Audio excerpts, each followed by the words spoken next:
So on today's video, we're going to talk about how Foxscapes scaled to its first million.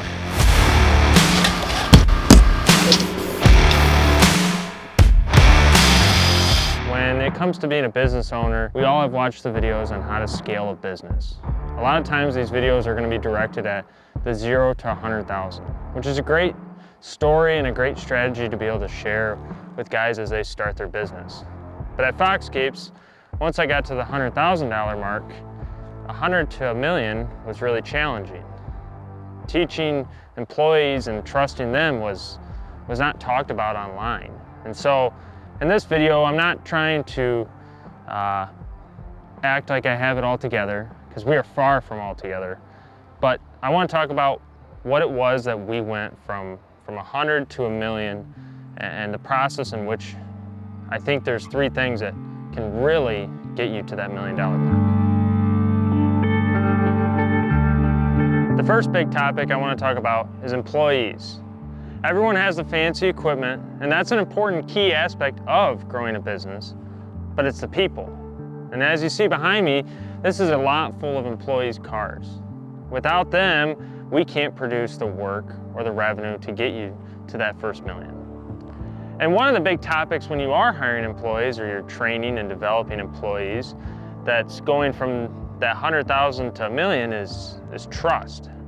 Trusting the employees, giving them the responsibility to perform, and making it a product of their own is the huge part that I think to get to that next level of you not on the job site anymore, or you not designing the projects anymore, or you not managing the crew on a site-by-site basis, especially in lawn maintenance. You can't do that.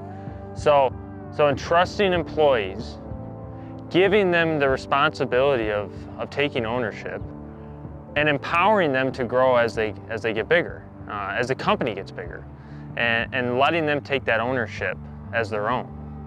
That's the first big thing. The second big thing that needs to happen to scale to a million is having the equipment. And as we pan around here today, there's nothing here. That's because everything's on site and we're filming this during the day. So the big thing with equipment is having something like an excavator or a skid steer. And the debate of what equipment to buy first, it kind of depends on who you are and what the type of projects you're getting yourself into. You know, this machine here, this is a $40,000 excavator, somewhere right in there. It's a simple open cab excavator. It will do the job of about 60 to 70% of the stuff we do. And then we have bobcats that are bigger, and we had a Kubota that was even bigger. But what it really comes down to is buying equipment that helps improve efficiency. You can't get the big jobs on a landscape construction side if you don't have the equipment to perform the work. Renting is a good option in the beginning when you're starting just doing 1, 2 big jobs, you know, a month. But soon you'll realize that owning a machine like this with a very cheap interest rate, I think this was 0%, you know, a couple of years ago, and it's good for us to have around as a backup and as a secondary unit to our other two. So, you know, having that machinery, making sure it's efficient, making sure the job sites are efficient, that's gonna help scale, because the faster you can turn a job, the faster the money's in your account, the faster you can go on to the next site.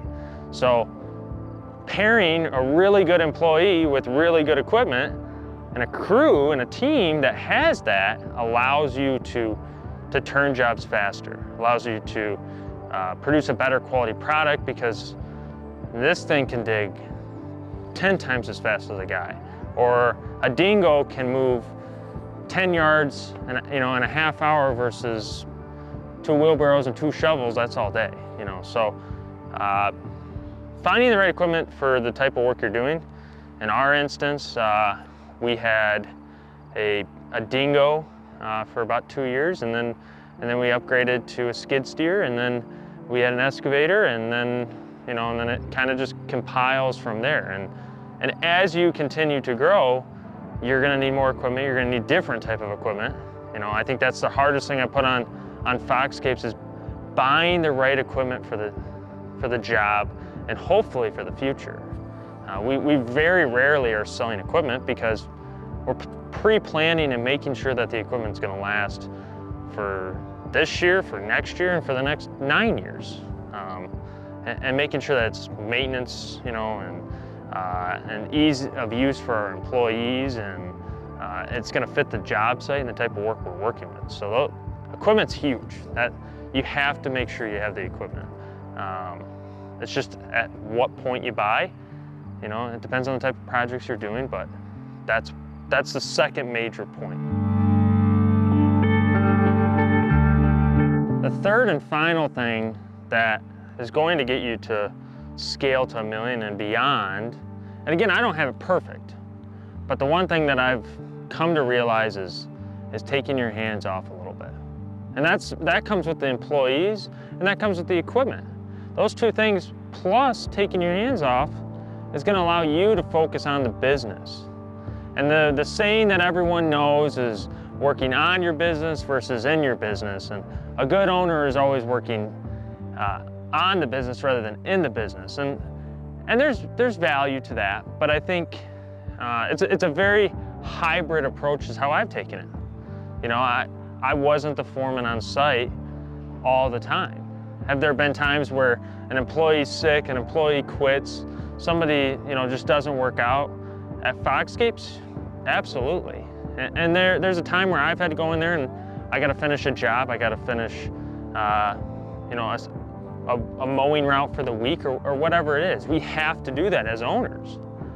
But working on your business is also huge. That's the one thing that I think that I've done, I think well, is allowing the employees to take that ownership, like I said, and hiring, but getting off the sites, not being the foreman, not being the equipment operator,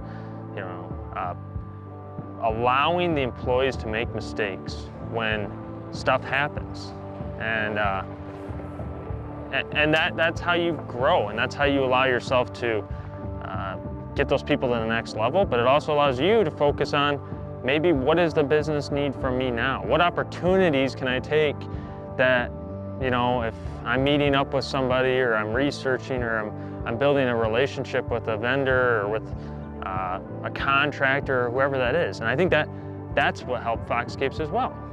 Allowing myself to explore and see how we can benefit the business in other ways rather than me just being the guy in the field. And that can be really challenging. You're not the guy that's sweating and comes back with a dirty shirt at the end of the day every day.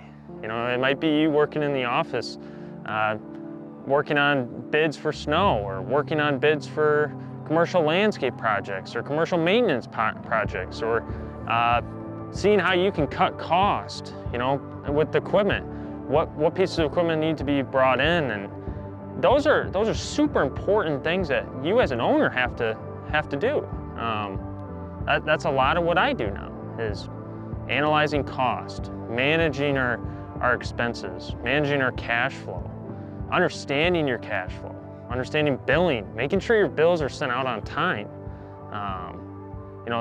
That's working on your business rather than in your business. And so that's the third thing that I think helped us get to that point. So I know the flashy $1 million business videos and ideas are always, hot topics and trending, but really what it comes down to, and there's tons of things that have to line up. But I think those three things, employees, equipment, and understanding your business, are the three really encompassing things to scale. And I don't know how that will continue as we continue to grow, but I know it's worked for us. I know it's worked for me. And those are the things that I think we want to share, as it's easy for people to always share their opinion, but it's always hard to actually make it happen. And I empower you to try it, I empower you to think about it, and let us know what you think. What is it that's helped you grow to $1 million, or on your path to $1 million or more, or 10 million? We'd love to hear what you have to say. We'd love to see what what you guys are doing and how maybe it could help Foxscapes grow or continue to grow in the future. So let us know in the comments below and let us know what you think of these type of videos. We're kind of giving it a try and seeing what we can do. So thanks for watching. We'll see you guys on the next one.